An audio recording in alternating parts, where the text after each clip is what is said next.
J'ai commencé l'aïkido en 1984 et j'ai suivi essentiellement les enseignements de Maître Tamura, René VDB et une pratique de yai avec Tiki Shewan, Malcolm Tiki Shewan, pendant longtemps, jusqu'en 1998. Et puis, au bout de mon parcours, à un moment donné, j'ai eu envie d'aller voir d'autres sensei, parce que j'arrivais un petit peu à avoir du mal à trouver un sens à ma pratique, tout au moins pour continuer à évoluer. Donc j'ai pris la décision d'aller voir Daniel Toutain, qui était sur Rennes donc à l'époque. Et lors d'un stage avec lui, j'ai tout de suite compris qu'il fallait que je continue avec ce sensei. Donc j'ai rencontré Daniel en 2004 dans un stage dans le dojo de Rennes. Hein, il avait son dojo à Rennes. Et lors de ce stage, je suis revenu à la maison en me disant, j'ai trouvé ce qu'il fallait. Qu'est-ce que j'avais trouvé? J'avais trouvé une grande émotion sur la capacité à pouvoir mettre en place une recherche personnelle. C'est-à-dire du sens à ma pratique. J'ai été tout de suite séduit par la clarté de son enseignement, la précision de son enseignement et de ses techniques. Et c'était vraiment un coup de foudre. Depuis, je suis Daniel et j'essaie d'accompagner sa recherche parce que ce qui me plaît aussi beaucoup chez Daniel, c'est que c'est un enseignant totalement en recherche. Et ça, moi, j'aime accompagner cette recherche. Voilà. Et j'ai démarré l'aïkido en 88 dans la région parisienne. Mais j'avais fait du karaté quand j'étais dans la région lyonnaise et j'étais pas tellement satisfait de l'enseignement, il y avait des incohérences dans les techniques. Et j'ai vraiment démarré l'aïkido en 91 avec Daniel Toutain. Je vais vous raconter comment je l'ai rencontré. Je venais d'arriver sur Rennes en 91 et j'ai décidé de prendre vraiment l'aïkido au sérieux et de m'inscrire dans un club. Mais je voulais un bon enseignement. Donc j'ai fait en fait le tour de tous les dojos de Rennes. Donc là j'assistais le soir à tous les cours. Je regardais l'ambiance, l'enseignement, le comportement des élèves sur les tatamis. Et puis mon choix s'est porté sur deux dojos. Puis en y réfléchissant bien, il y en a un que j'ai éliminé parce que les élèves causaient un petit peu trop sur le tatami, ça ne transpirait pas suffisamment. Et donc j'avais décidé de m'inscrire dans un dojo. Et puis comme je venais de démarrer dans un travail à Rennes, je ne connaissais pas tellement la ville. Donc là j'ai décidé de changer de circuit tous les jours. Je changeais de route. Et un jour je passe dans une petite rue, la rue André des Îles. Et là je vois un panneau en haut, Aïkido. Oh, j'hésitais, je me demandais si j'allais m'arrêter ou non. Et puis je me suis dit, bon ok, allez, dernier dojo, je m'arrête. Donc là je gare la voiture, je m'approche de la porte d'entrée. C'était ouvert, donc j'ouvre la porte, je rentre, et là je vois deux messieurs qui m'accueillent, Daniel Toutain et Serge Magnier. Et je m'approche de la banque là, qui servait d'accueil, là, et je me présente et j'explique à Daniel Toutain que je voulais pratiquer l'aïkido et je lui demande si je peux assister. Je lui demande si je peux assister à un cours. Donc il m'invite effectivement le soir à m'asseoir et à regarder comment ça se passait. Et à la fin du cours, donc, je lui explique que j'avais deux dojos qui m'intéressaient, le sien et un autre. Et je lui donne le nom de l'enseignant dans l'autre dojo, c'était Yannick Joussaume. Et en fait, Daniel me dit, c'est un de mes élèves. Alors là, je me dis, plutôt que d'aller voir l'élève, je vais venir voir le maître. Et je me suis inscrit dans le dojo de Daniel Toutain. Et voilà, depuis 91, je pratique avec lui. Voilà mon démarrage avec Daniel Toutain. Donc là on était dans un autre dojo rue Allée Saint-Hélier que Daniel avait ouvert après rue André des Îles. Et je me souviens que Daniel avait régulièrement des élèves qui venaient avec des jo, des ken qui fabriquaient ou qui faisaient fabriquer. Et Daniel en essayait régulièrement. Et là je me souviens c'est sur le deuxième komijo, lorsqu'on passe sous le tsuki pour venir frapper Yokomen à la jambe. J'attaquais pas assez fort, donc Daniel me fait la réflexion. Là je me dis ok, je vais mettre la gomme. Et là je me souviens plus trop ce qui s'est passé, mais j'ai appuyé un peu trop le yokomen. Et là le jo s'est cassé carrément en deux. Il y a un bout de à peu près 40 cm planté dans le tatami devant le pied de Daniel. Et là j'ai plus trop en mémoire ce qui s'est déroulé, mais j'ai un petit peu oublié, mais là j'ai eu peur. J'étais pas très fier et je ne sais pas comment ça s'est terminé l'histoire. Mais voilà, j'ai failli planter le bout du jour dans le pied de Daniel. J'étais pas très à l'aise ce jour-là. J'enseigne l'aïkido à Marseille. J'ai débuté l'aïkido en 1982, il y a maintenant 36 ans. C'est un ami d'enfance, Patrick Amoin, qui m'a fait découvrir l'aïkido. Il donnait des cours dans un petit arrondissement de Marseille. Puis mes professeurs successifs ont été Pierre Longuerou à la faculté de Rimini, où je donne encore des cours actuellement, Roger Vitestel, Claude Pellerin, qui m'a fait par la suite rencontrer Maître Tamura, avec lequel j'ai suivi régulièrement ses cours à son dojo à Brasse.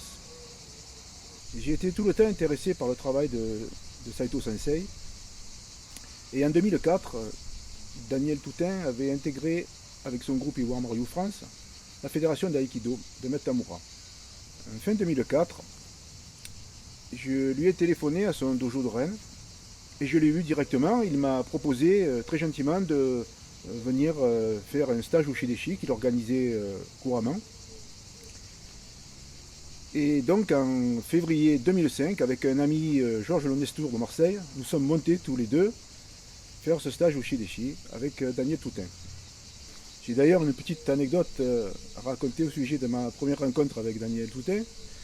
J'étais donc enseignant à Marseille depuis quelques années et je m'étais entraîné pour le stage au Shideshi à Rennes assez rudement en faisant une série de chutes sur mon tapis à Marseille pour pouvoir avoir une condition physique correcte pour faire ce stage.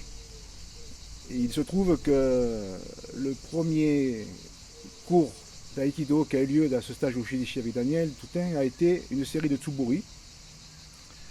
Il est vrai qu'à l'époque, les séances de tsuburi le matin duraient 45 minutes et il y avait entre 1500 et 2000 tsuburi à effectuer.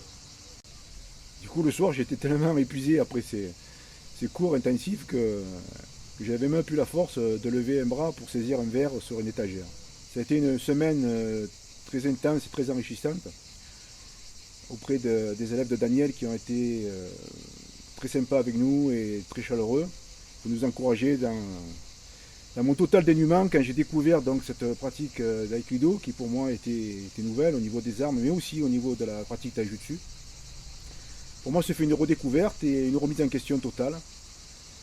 Donc ma rencontre avec Daniel Toutain donc, a été dans la douleur au début, mais ça a été aussi une très belle expérience et maintenant je mesure à quel point j'avais fait le bon choix à cette époque-là de venir le rencontrer. C'est depuis ce stage au Shideshi que j'ai décidé de continuer à pratiquer l'aïkido avec Daniel Toutain et je suis son enseignement maintenant depuis 13 ans.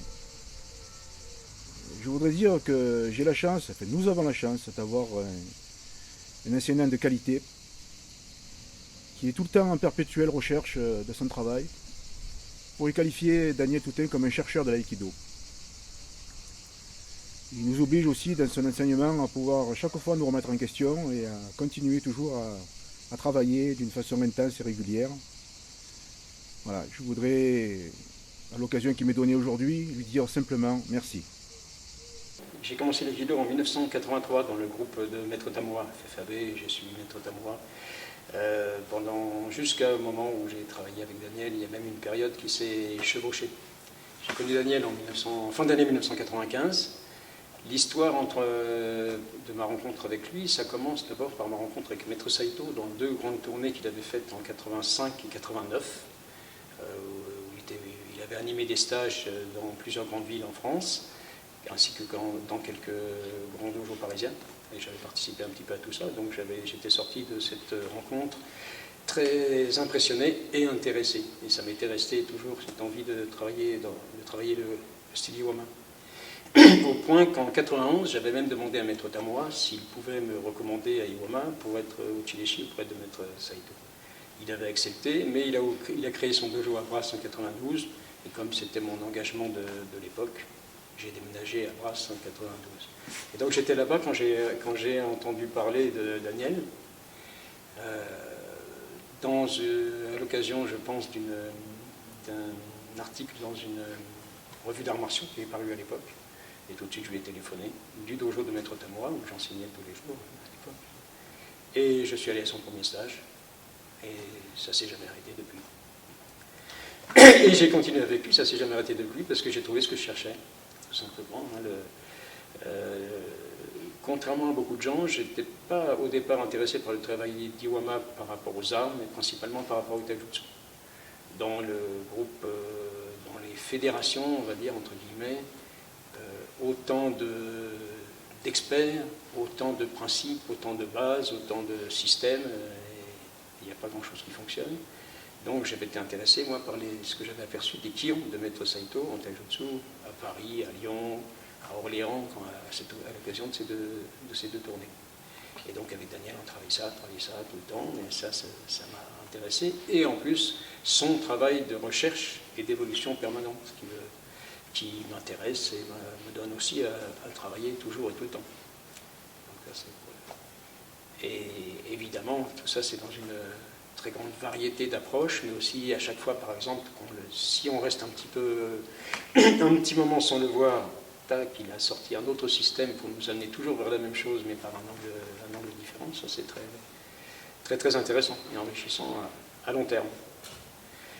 Et cette variété, je l'ai rencontrée, une petite anecdote, j'ai rencontré dans les tout premiers cours, peut-être le premier que j'ai fait avec Daniel à son dojo de la rue André Désy, à Rennes, à l'époque.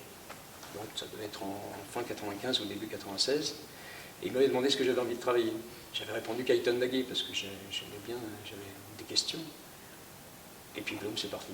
On a fait que Kaiton Nage pendant 2 heures et j'étais comme ça, parce que nous on connaissait 2 ou 3. Je pense qu'il se souvient de ça, Daniel. Il y aurait bien d'autres anecdotes, mais j'ai commencé l'aïkido en 1988. Donc ça va faire 30 ans et je suis content de fêter mes 30 ans en même temps que Daniel Sensei qui fête ses 50 ans. J'ai commencé donc l'aïkido à Lannion, dans les Côtes d'Armor. À l'époque, c'était dans un dojo de la FFAB qui était dirigé par Joël Carugana, Gilles Prigent, et puis il y avait Jean-Yves Ménez qui était le plus gradé à l'époque. C'était un sculpteur et il avait notamment fait un bateau en granit. À cette époque, on allait voir Daniel à des stages mensuels qu'il dirigeait à Rennes, au dojo Quai d'Illérance. Et donc on allait tous les mois de Lannion, on allait le voir pour suivre ses cours. Et c'est là que j'ai été très impressionné par le niveau de Daniel et par la personne également. Et donc j'ai décidé de pratiquer l'aïkido et de le suivre. Pour ça, j'ai pu faire un DEA à Rennes afin de le suivre. Et puis, à l'issue de mes études, je me suis installé, j'ai trouvé du travail à Rennes. Ce qui m'impressionne beaucoup chez Daniel, c'est son niveau technique, évidemment, mais c'est aussi sa façon de voir les choses. Pourquoi il a obtenu ce niveau-là, dans quel état d'esprit il travaille à titre personnel. Donc ça m'inspire énormément. Et puis aussi, la personne est attachante également. Alors des anecdotes, à la fois il y en a beaucoup, mais j'en ai pas une en particulier qui me revient. Ce qui me revient en général, c'est que j'ai beaucoup apprécié de travailler beaucoup avec lui sur le site internet, notamment. Donc on a passé des soirs et voire des nuits à travailler dessus. Donc d'ailleurs il a la même rigueur sur les textes que sur les techniques. Et puis j'apprécie beaucoup aussi de Daniel toutes les fois où pendant un cours il vient raconter une petite anecdote ou une petite blague. Une chose en particulier, c'est d'avoir pu dormir dans la chambre d'O-sensei à Iwama. Ça, c'est parce qu'il y avait beaucoup de monde à ce moment-là à Iwama, et notamment tout un groupe d'Italiens qui étaient là. Et quand ils sont partis, la chambre où vivait O-sensei a été libérée. Et Saito Sensei a demandé à ce que Daniel et ses deux élèves soient ici, dans la chambre d'O-sensei, dans l'ancienne chambre d'O-sensei. Donc j'ai des très bons souvenirs et j'étais très impressionné de pouvoir passer mes nuits dans ce lieu si particulier. Je me souviens aussi d'avoir préparé avec lui quelques salades lorsqu'on était Toban ensemble. Et c'était mon maître de l'aïkido, mais c'était aussi mon maître dans la cuisine. J'ai rencontré Daniel en mai 86. Je le connaissais un petit peu pour autre chose, par l'intermédiaire d'un ami. Et moi, je venais du karaté, puisque j'ai fait 5 ans j'ai fait 5 ans dans 2 clubs différents de karaté. Autrement, j'ai un grand frère qui m'a initié au karaté donc, dès l'âge de 8-9 ans. Donc, j'ai pratiqué le karaté avant, pendant 9 ans. Et moi, en fait, je suis venu à l'aïkido tout simplement parce que même si le karaté était intéressant, c'était trop basé sur les compétitions et je recherchais vraiment autre chose. Et quelle est ma surprise, je vois l'aïkido un petit peu à la télévision, je trouvais ça facile. Et puis j'arrive, et en fait Daniel était en plein travaux dans son dojo, le dojo n'était pas terminé. Et rien que ça m'a plu, parce que je me suis dit, quelqu'un qui s'investit comme ça dans un lieu, ça doit être pas mal. Et puis j'ai vite déchanté, parce que l'aïkido n'était pas facile. Et donc à l'époque, avec Daniel, nous travaillions dans un dojo qui n'était pas isolé. Je me souviens de l'hiver 87 où il faisait moins 15 dehors et on pratiquait, le tatami était gelé. Et on faisait déjà à l'époque tous les suburi mal faits, mais de Saito Sensei, enfin on avait tout un programme d'armes. On avait un petit chauffage à côté qui moulinait plus de l'air frais que de l'air chaud. Les pieds étaient gelés, mais rien que déjà ça, moi ça me plaisait parce que ça mettait vraiment de l'ambiance dans la pratique. Et puis donc avec Daniel, par la suite, il a décidé de retravailler les formes neuro, parce qu'avant, quand je suis arrivé, c'était les formes Tamura Sensei. Et on travaillait des grands mouvements très très difficiles. J'ai jamais été aussi éreinté dans des techniques qui étaient très très grandes, très longues, avec des formes sur Nikkyo, Shiranage, très très puissants et tout. Et comme on était un petit peu dans un entraînement physique comme ça et tout, pour je crois c'est 40 ans, 42 ans, nous avions décidé de lui offrir un petit cadeau pour son anniversaire, et c'est un chronomètre, parce qu'à l'époque on faisait des séries de chutes. Et là, nous on était vachement fiers, parce qu'on avait essayé le chronomètre, et puis on arrivait dans la minute à faire 30 chutes, on était tout contents, ouais, tout c'est bien, tout. Et qu'est-ce qu'on n'a pas déchanté quand Daniel, on l'a chronométré, il faisait 60 chutes dans une minute. Et là, on s'est dit, oh merde, on n'aurait jamais dû lui offrir ce cadeau-là. Parce qu'après, Daniel n'arrêtait pas de chronométrer. On faisait des séries de chutes. Bon, ça, c'était la forme neuro. Et puis après, Daniel, à un moment donné, ne trouvait pas le sens qu'il recherchait. Et il a arrêté l'aïkido, il en est venu au Wing Chun. Et là, il a perdu une grande majorité de ses élèves. Beaucoup de gens n'ont pas compris, mais en fait, très peu d'élèves ont vu le fil conducteur. Parce que Daniel est quelqu'un, je le connais depuis 31 ans, qui est un chercheur, sans arrêt. Tout ce qu'on apprend avec lui, il faut savoir que peut-être, un jour ou l'autre, ça sera remis en cause. Pas pour changer, mais simplement pour perfectionner. Alors des fois, c'est un peu casse-pied, parce que nous, les anciens, on est grandement déstabilisé par son travail. On n'est jamais en sécurité avec lui. Mais ça change. Et le fil conducteur, il est invisible, mais il faut le voir. Parce que depuis que je connais Daniel, quand je l'ai vu passer du travail de Tamura Sensei, Noro Sensei, Wing Chun, puis après Saito Sensei, il a toujours, depuis 31 ans que je le connais, le même fil conducteur. En deuxième anecdote, j'ai même un élève qui lui a dit « Mais ça te fait pas peur de... Tu sais qu'un jour, à force de changer comme ça, tu vas perdre tous tes élèves ?» Il a dit « C'est pas grave. Moi, je sais ce que je recherche. » Et ça, moi, je trouve ça vraiment exceptionnel. Donc, ensuite, Daniel a arrêté le Wing Chun parce que ça ne correspondait pas non plus à certaines choses. Et il en est venu à sa rencontre avec Saito Sensei. Donc, ça a été un grand moment parce que, déjà, moi, à la différence des autres travails d'aïkido, je le retrouvais comme au karaté le kiai. Et à Iwama, on fait le kiai. Et ça, moi, ça m'a conforté dans la pratique des arts martiaux. Et donc, j'ai eu la chance de voir, enfin, je ne suis pas le seul à avoir vu ça, mais de voir Daniel de ses anciennes formes des armes, qui n'étaient pas forcément correctes, à les changer en fait en une année, très très rapidement, à intégrer très très vite, c'est-à-dire tout le travail qu'a fait Daniel, très proche de Noro Sensei et puis de Tamura Sensei. En fait, c'est quelqu'un qui intègre très très vite. Il cherche par sa pratique, ça n'est pas une question mentale, mais il cherche vraiment que par l'intégration du corps à comprendre ce que font ses maîtres en fait. Et avec Saito Sensei, il a tout de suite percuté et nous a amenés, il nous a tous guidés dans un travail très, très compréhensible par rapport au sens d'Iwama. C'est-à-dire que beaucoup de gens ne voient que les formes souvent dans Iwama, mais il faut travailler les principes. Et Daniel, dans tous ses maîtres, a toujours travaillé les principes de l'aïkido. Ça, moi, je suis un des témoins privilégiés, puisque ça fait 31 ans que je le connais. Il y en a d'autres qui pourront le confirmer aussi, mais il a toujours travaillé les principes avec un souci de perfectionnement et surtout de pratique. Alors à Iwama, j'ai été très touché. La première fois que je suis rentré dans le dojo de Sensei, c'est très bizarre, j'ai eu une émotion qui me montait, un peu des larmes, parce que ce dojo vibre en fait. Pour moi, il y a une vibration quelque part qui est particulière.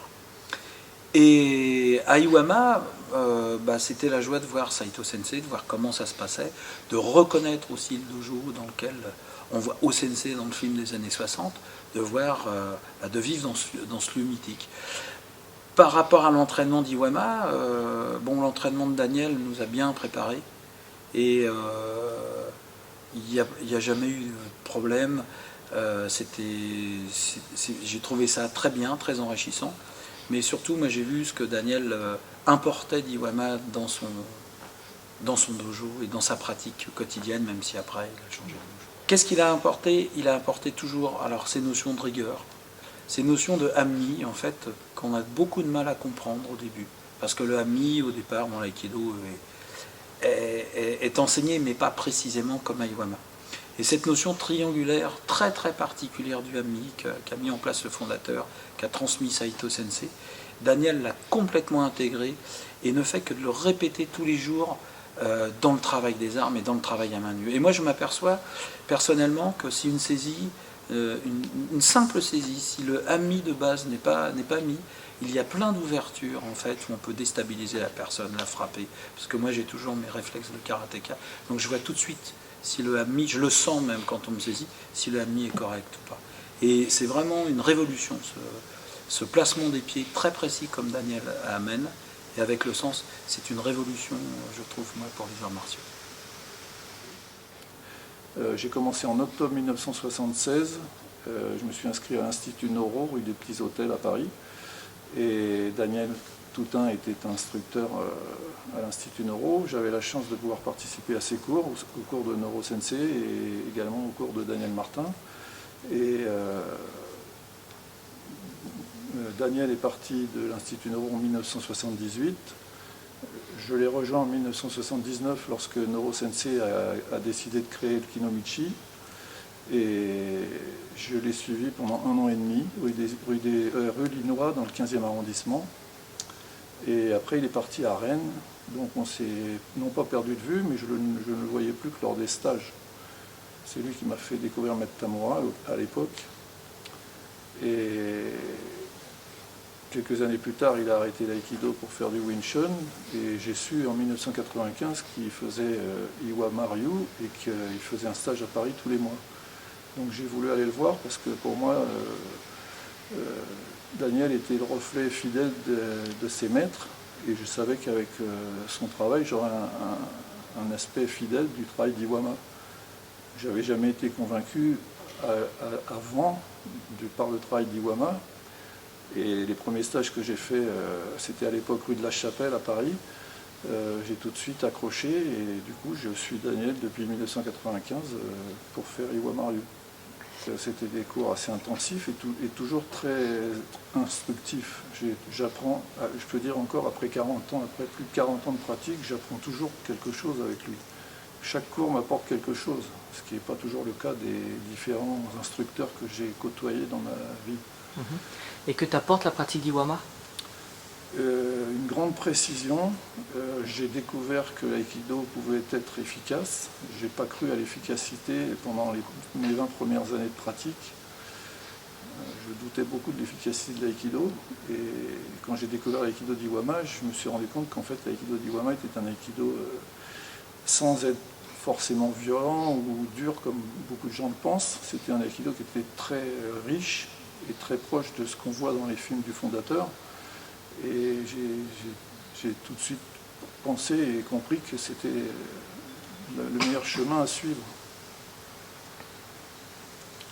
Donc j'ai commencé l'aïkido en septembre 1973 au Judo Club de Lagny avec un professeur qui s'appelait Raymond Biche et qui était un élève de Masamichi Noro.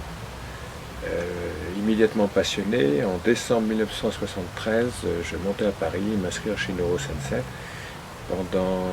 J'ai pratiqué avec beaucoup d'intensité pendant une dizaine d'années puisque je pratiquais 15 à 20 heures par semaine.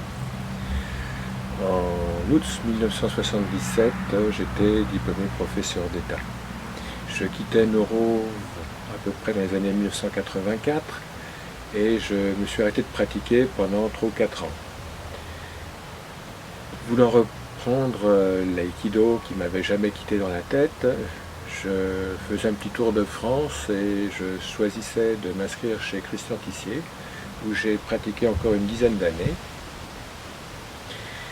Au cours de à la fin de ces 10 années, j'ai lu une petite annonce où Daniel Toutain annonçait qu'il faisait un stage à Paris.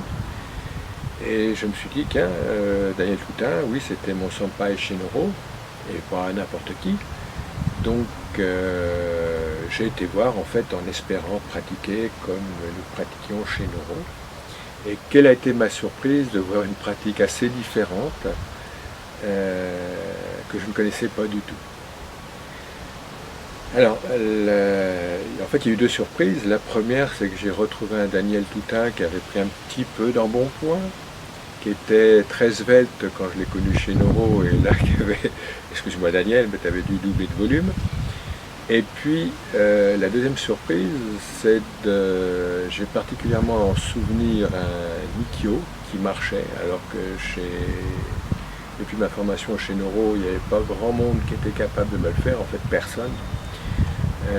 Et là, le Nikyo, un petit peu douloureux.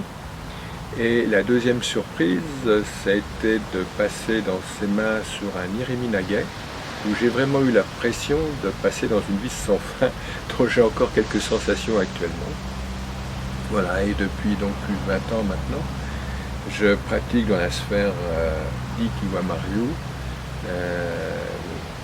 pas assez à mon goût, loin s'en faut, même si j'ai une pratique personnelle assez, même très régulière.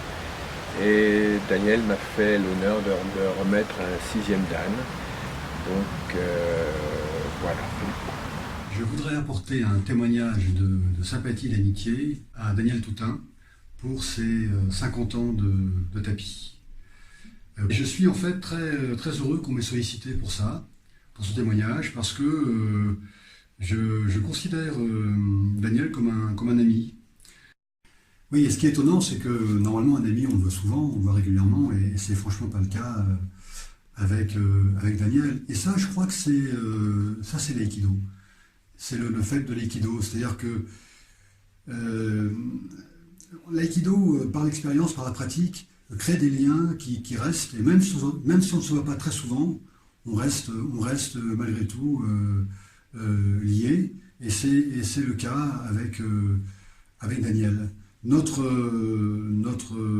point commun, bien sûr, c'est Maître Noro, puisqu'on a été ensemble à l'Institut Noro quand on avait une vingtaine d'années, dans les années 68, 9, 10, 11, 12, par là.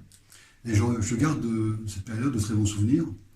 D'abord, bien sûr, l'enseignement de Maître Noro, et puis le travail avec Daniel, où on travaillait souvent ensemble, j'ai bien travaillé avec lui, je pense que c'était réciproque. Et puis, souvent on s'arrangeait pour garder les clés, avec l'aide d'Odile Noro, la femme de Maître Noro. On gardait les clés et on restait après dans le dojo pour faire des séries de chutes. On faisait 100 chutes chacun, comme ça, ou des séries de de Soubouli, me semble-t-il, si je crois me rappeler. Et ça, c'est vraiment un très très bon souvenir. Alors après, nos chemins se sont séparés, on a eu des trajectoires différentes. Je suis parti au Japon de 77 à 82. Voilà. Et quand je suis rentré du Japon, j'étais très très surpris de retrouver Daniel, qui avait quitté Maître Noro, puisque Maître Noro avait créé Kinomichi, et qui était un des hooké favoris, préférés de Maître Tamura. Voilà. Et puis après, nos chemins se sont encore séparés, puisqu'il y a eu la création des deux fédérations, et moi bien sûr je suis resté avec la 2F3A. Et en fait, pour faire court, on s'est revus deux fois. On s'est revus une fois en 2010 pour la NAMT 2010, la Nuit des Arts Martiaux Traditionnels 2010, en hommage à Maître Tamura, qui était décédé peu de temps avant. Et donc on a été sollicité par Léo Tamaki pour faire une démonstration. Et là j'ai retrouvé avec beaucoup de plaisir Daniel. On a discuté, on s'est dit qu'on allait se revoir. Et en fait on s'est revus une deuxième fois pour co-animer un stage ensemble. Je crois que c'était en 2014, 2015, 2016 peut-être, c'est pas tellement vite, j'ai pas le souvenir exact des dates. C'était un stage qu'on a co-animé, c'était un stage à Metz, près de Montpellier. Et c'était vraiment un moment intéressant. Je suis très heureux de faire ce témoignage.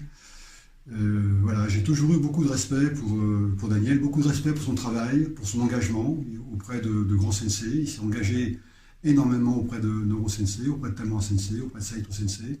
Et ça, c'est vraiment quelque chose d'important. Il ne faudrait pas perdre cette notion de transmission, cette notion de respect et d'engagement à l'égard des sensei.